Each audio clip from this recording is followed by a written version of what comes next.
imaginez un vignoble discret, sans château imposant, posé sur une terre d'argile bleue. Ici à Pomerol se cache l'un des plus grands vins du monde, le Pétrus. Pétrus, vous connaissez au moins deux noms. Mais qu'est-ce qui fait sa renommée et comment ça se fait que même si vous n'y connaissez pas grand chose au vin, ce nom vous est familier? Un vin qui fait rêver les collectionneurs du monde entier, voire même le vin le plus connu du monde. Pétrus, c'est l'histoire d'un domaine modeste devenu une légende grâce à son terroir unique et une succession de décisions stratégiques visionnaires de la famille Ernaud à la famille Mouet, en passant par la figure marquante de Madame Louba. Chaque étape a forgé l'icône de ce domaine et de ses bouteilles. Restez bien jusqu'à la fin de cette vidéo parce qu'on va tout vous expliquer de A à Z. Vous allez découvrir pourquoi Pétrus est plus qu'un simple cru, pourquoi il est considéré comme une valeur refuge et un investissement rentable et stable, et comment des bouteilles de primeur sont sorties à plus de 2000 € aujourd'hui. Tout commence au XVIIIe siècle avec la famille Arnaud, premier propriétaire du domaine. Pendant plus d'un siècle, Pétrus reste un petit vignoble modeste de Pomerol. En 1923, Marie-Louise Louba, une femme d'affaires visionnaire, achète progressivement le domaine. Son intuition la pousse à faire du Pétrus un vin d'exception en misant sur l'argile bleue et en retardant les vendanges pour obtenir une maturité parfaite. Avoir une femme à la tête d'un domaine,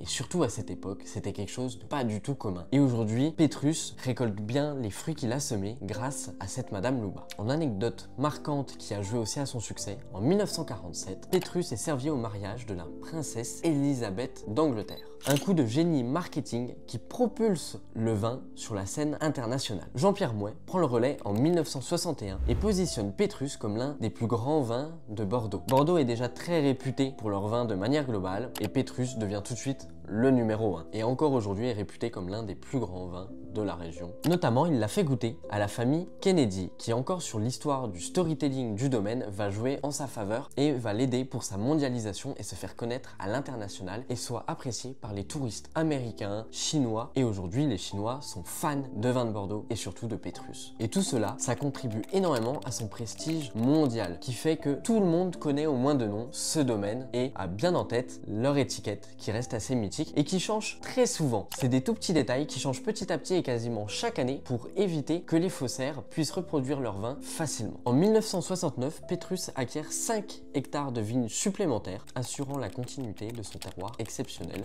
et lui permettant forcément de produire toujours un petit peu plus. Il y a eu des défis. Durant les années 1970 et 1980, le domaine continue d'évoluer sous la direction de Jean-François qui modernise le chai tout en respectant les traditions de vinification. Le terroir reste préservé et les vendanges se font toujours manuellement. Pas de machine et pas d'industrialisation du secteur. Le millésime 1982 est encensé par Robert Parker. Robert Parker, c'est l'un des sommeliers goûteurs qui est le plus connu au monde et qui décide vraiment si un vin va se vendre ou pas. On en a déjà un petit peu parlé, mais par exemple le Clos des Papes 2005 avait été élu le meilleur vin au monde par Parker, ce qui a fait tout de suite exploser sa cote et que tout le monde voulait ces bouteilles-là. Et donc quand Robert Parker encense ce millésime 1982, il devient l'un des vins les plus recherchés au monde, renforçant la réputation de Pétrus comme icône mondiale. Ce millésime donc passe d'à peu près 500 € la bouteille à plus de 3700 € aujourd'hui. Revenons un petit peu sur leur terroir qui est unique. Une anomalie géologique à la base. Pétrus repose sur une butte d'argile compacte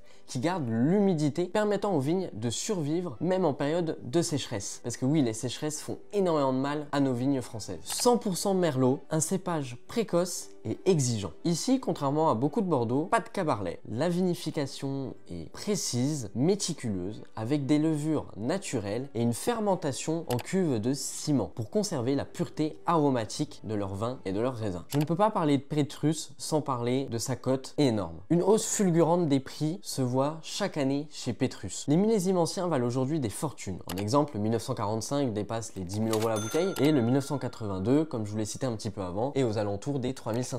Avec des millésimes assez récents qui dépassent même les plus de 5000 € la bouteille de 75 centilitres. Et les magnums, n'en parlons pas, quasiment impossible à se procurer et des cotes exceptionnelles à nouveau. Parce qu'il faut savoir que les magnums, c'est toujours mieux pour le vin. C'est toujours plus intéressant, c'est même le meilleur format pour déguster et savourer un vin d'exception. Quand on a la chance d'avoir une allocation, ça nous permet de plus que doubler notre capital en seulement une année, 2 années. Sachant que ce qu'il faut bien comprendre, c'est que chaque année également, ils augmentent leur prix des allocations. Il y a encore quelques années, on était à 1500 € la bouteille, passé à 1800 € et aujourd'hui on est à l'entour des 2200-2300 € la bouteille de 75 centilitres en allocation. Donc pour ceux qui connaissent pas les allocations, c'est un peu comme une précommande. C'est vraiment devenu un actif tangible possédé par les plus grandes fortunes du monde, par des banques d'investissement, car on le considère vraiment comme une valeur refuge qui prendra et qui gardera surtout sa valeur. Même avec la crise de la Chine, Pétrus n'a pas tant été impacté que ça. C'est surtout les plus petits vignobles qui ont vraiment souffert de cette crise en Chine. Mais aujourd'hui, Pétrus n'en a pas eu un impact si grand que ça, parce que Pétrus est consommé quand même par des Français, des Américains et un petit peu partout où il y a des palaces au final aujourd'hui. Anecdote, en 2021, il y a une bouteille de Pétrus qui a séjourné pendant 14 mois dans l'espace. Elle a été vendue plus d'1 million de dollars, ce qui en devient la bouteille la plus chère au monde, témoignant d'un statut emblématique du vin et que son histoire fait toujours parler, et on rajoute des anecdotes au fur et à mesure de son histoire. Pétrus, c'est bien plus qu'un vin, ça reste un symbole de perfection et de travail d'orfèvre, qui traverse des générations sans jamais perdre de sa magie. Pour ceux qui ont la chance d'en déguster un jour, sachez que chaque goutte est un morceau d'histoire et un investissement qui prend de la valeur. Chaque goutte peut être comparée à une pièce d'or au final. J'espère que vous avez appris beaucoup de choses sur ce domaine. J'ai pas pu tout dire parce que forcément Pétrus reste assez discret et donne très peu d'interviews, et forcément il y a tellement de choses à dire que je pourrais en faire une vidéo pendant 1 heure. C'était Hugo de Ricel Alcool et je vous dis à bientôt.